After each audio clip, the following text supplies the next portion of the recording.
time to check in with CoinDesk Global Policy and Regulation Managing Editor Nick Day, who's also the editor of CoinDesk, the State of Crypto newsletter. Good morning, Nick. So it's back from the dead. Former Treasury Secretary Steve Mnuchin's unhosted wallet rule is seeing new life. What's going on?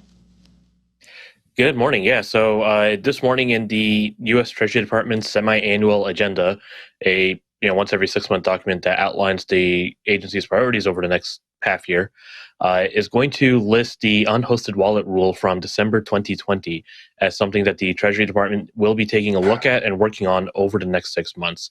But that doesn't mean it's back for sure, or that it's even coming back in the same form it originated.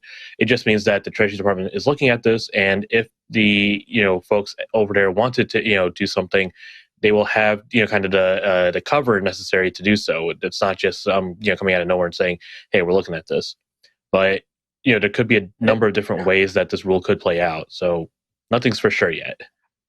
I mean, we never quite figured out how this rule came about, right? I mean, like we went through the Mnuchin files. It seemed a little bit cloudy as to who came up with it, why they came up with it, and what have you. The fact that it's come back, I mean, what does that tell us? Does that tell us anything at all about how it was created and by whom?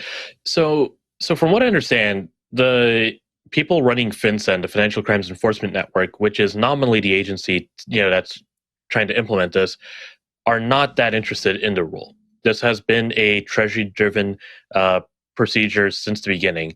And what we reported back in 2020 was that Mnuchin, as you said, was personally driving this. And while we didn't see too many emails about that in the Mnuchin files, I'm told that even now the folks who think that Mnuchin was behind this are standing by that story. And so what might be happening now is, it could be Treasury, it could be some folks at FinCEN. I've reached out to FinCEN. I have not yet received a response, presumably because it was the weekend over the last 2 days. But presumably someone has an interest in seeing if there's anything to resurrect here.